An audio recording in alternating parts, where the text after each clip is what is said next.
Chewie.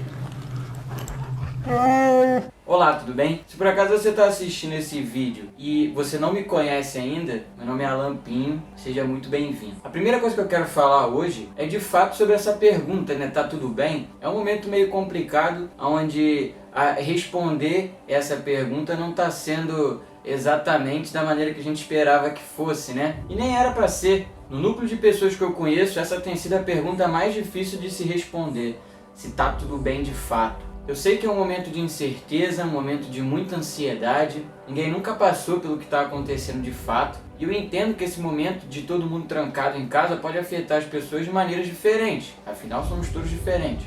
E eu imagino que para vocês também esteja sendo um pouco difícil, né? Como manter a sua rotina de estudo num momento meio tenso como esse? Como manter a tal produtividade que todo mundo exige de você e que você não sabe como que vai lidar com esse momento? A parada é que você não precisa pagar uma penitência que você mesmo coloca sobre os seus ombros. É claro que é importante que você não pare de fato 100% as coisas que você fazia antes. É importante você estudar, você se informar, até para você distrair sua mente. Sim, distrair, manter um propósito, mas de forma alguma se sentir mal ou se culpar por aquele game que você jogou, por aquela série que você assistiu, ou que seja porque você ficou a tarde toda rolando o Instagram para baixo. Ninguém nunca passou por isso, como eu tinha falado. Então não tem como você fingir que essa situação é normal e querer encaixar a sua rotina normal no momento que é diferente. Não se culpe, se adapte, mas da sua maneira.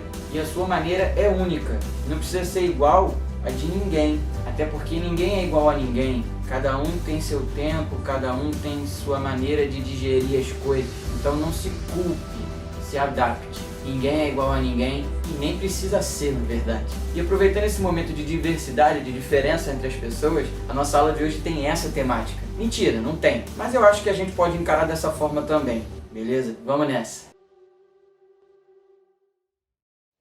Como você pode ver aí, a nossa aula de hoje é bem colorida. Eu falei que o tema de hoje era diversidade, mas meu objetivo, na verdade, era que a gente remetesse o tempo todo a nossa aula ao arco-íris. Mas por que o arco-íris? Bom, primeiro porque é colorido e eu acho ele muito bonitinho. Segundo, que dentro dele a gente tem conceitos da aula que a gente vai assistir hoje. Afinal, é um arco. E o arco, como vocês viram na aula passada, é uma parte de uma circunferência, o que vai ser muito importante para os setores circulares que a gente vai ver na aula de hoje. Aliás, vocês já pararam para se perguntar por que o arco-íris tem esse nome? Na mitologia grega, uma antiga deusa chamada Íris, ela era servente da deusa Hera. E a função dela era de arauto divino, ou seja, ela era uma mensageira divina. Como ela usava um encharpe, um tecido colorido, e como ela era muito rápida para passar essas mensagens, ela acabava deixando um rastro colorido nos céus. Esse rastro também era conhecido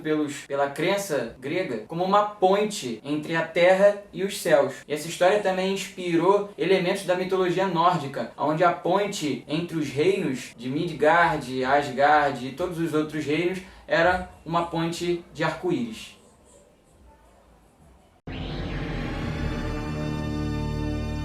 Bom, mas de fato vamos para a nossa aula de hoje, que trata sobre as áreas circulares. Na aula passada, a gente viu as áreas dos principais polígonos. E na aula de hoje, a gente vai ver as áreas das partes circulares, ou seja, das regiões limitadas por partes de um círculo ou de um círculo completo mesmo. Eu não sei se você lembra da aula passada, mas a gente viu a diferença entre círculo e circunferência. A gente viu que círculo tinha uma região, círculo tinha área, e circunferência era apenas aquela linha que circunscrevia, né, que passava, que era limitante do meu círculo. Se você ainda não assistiu essa aula sobre circunferências, clica no card que está aparecendo para você e vê lá, valeu? Bom, a aula de hoje ela é bem curtinha e tem como foco principal a gente analisar algumas questões e como que a gente resolve essas questões. Lembra, na aula passada foi mais ou menos a mesma coisa. Eu relembrei com vocês as áreas dos principais polígonos e depois a gente resolveu algumas questões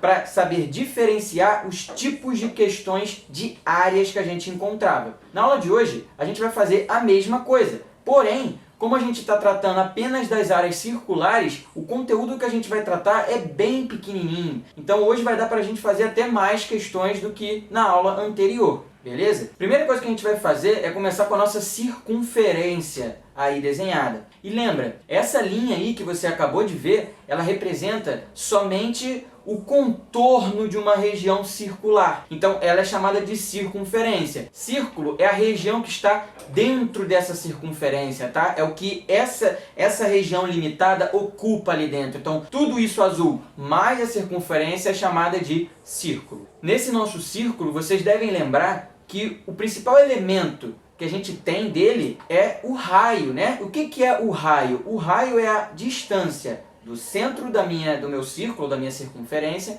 até um ponto dessa circunferência. Essa distância é chamada de raio. E para calcular a área de um círculo, a gente só precisa dele, a gente só precisa desse raio. E eu não sei se vocês lembram, mas o jeito de calcular a área de um círculo era fazendo πr ao quadrado. Π vezes o raio da circunferência ao quadrado. Lembrando, o meu objetivo aqui não é demonstrar todas as fórmulas para vocês. Essa fórmula do círculo, eu prefiro não entrar muito em detalhe. Mas eu acredito que vocês já saibam essa fórmula. E para você calcular qualquer área de qualquer círculo, basta saber o raio dele.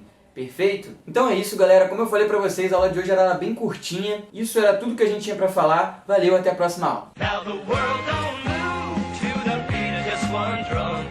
Claro que não. Mas enfim, a aula de hoje ela é bem pequena. Afinal, ela vai depender apenas dessa fórmula que eu acabei de mostrar pra vocês. Ela é o ponto-chave da aula inteira. Até porque ela representa a área de um círculo de 360 graus. E aí eu vou fazer a primeira observaçãozinha com vocês. Eu vou falar do setor circular. Lembra lá no início da aula, quando eu falei para vocês que o estudo dos arcos era muito importante para a gente descobrir a área das partes circulares? Justamente por causa disso. Porque a área de uma circunferência inteira ela é dada por π vezes r ao quadrado. Mas beleza, Alan, e se eu não tiver um círculo inteiro? Vamos dar uma olhadinha nessa circunferência que eu acabei de desenhar aí para vocês, certo? Eu não sei se vocês lembram, mas o arco de uma circunferência ele era determinado por dois raios dessa mesma circunferência, certo? Então dá uma olhadinha. Tracei os meus dois raios aí, formando o arco AB ali. Esse arco AB, ele era referente a um ângulo central, que nesse caso aí eu chamei de θ. Aí você lembra que esse ângulo θ, ele determinava a angulação daquele arco AB ali? Porém, esse arco AB, ele determina uma região desse círculo. Aquela regiãozinha rosa ali, ela é uma parte daquele círculo inteiro.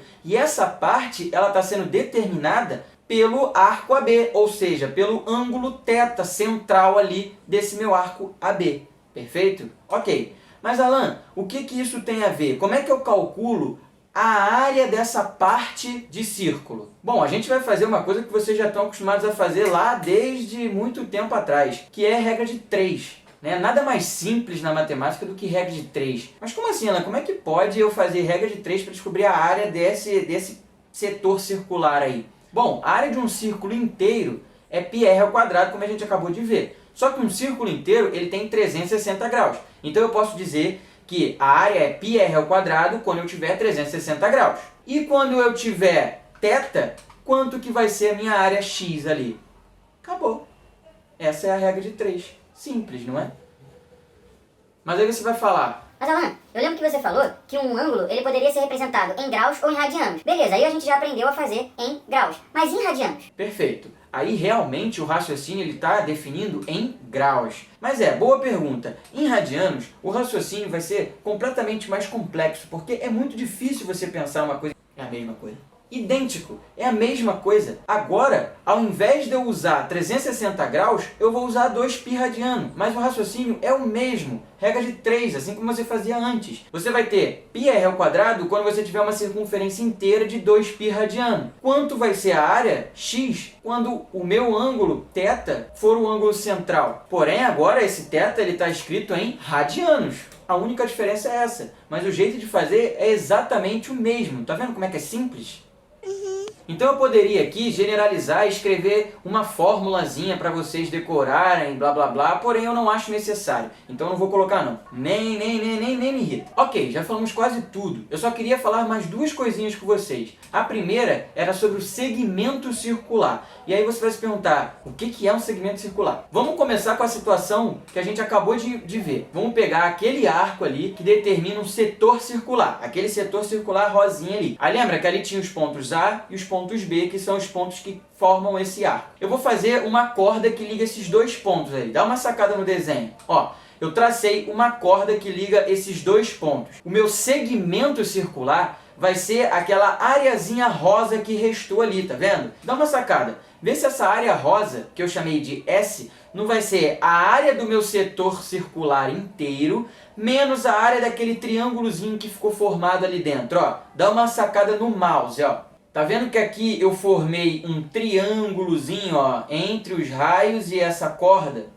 E percebe, essa área rosa aqui, vê se ela não vai ser essa área desse arco todo aqui, ó, desse setor circular aqui, menos a área do triângulo que está aqui no meio, tá vendo? Ó? Se eu pegar a área do setor circular inteiro e tirar a área do triângulo, vai sobrar a minha areazinha rosa. Então eu vou escrever para vocês que a fórmula para a gente calcular a área desses segmentos circulares vai ser a área do setor circular menos a área do triângulo formado ali dentro desse setor circular, tá bom? Ah, mas Alan, eu quero uma fórmula que generalize tudo, porque eu gosto de decorar fórmulas, eu gosto de fazer isso. Eu não aconselho você a decorar... Mas eu quero uma fórmula, porque eu gosto de decorar. Eu tenho um formulário onde eu anoto todas as minhas fórmulas, e eu quero ter a fórmula dessa daí. Tá bom.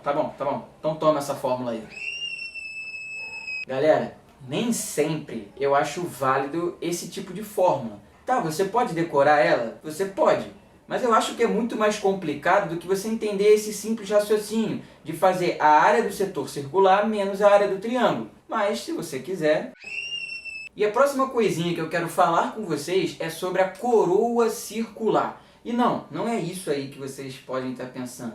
Tá mais para essa coroa aqui do que para outra. Mas beleza, o que de fato é uma coroa circular?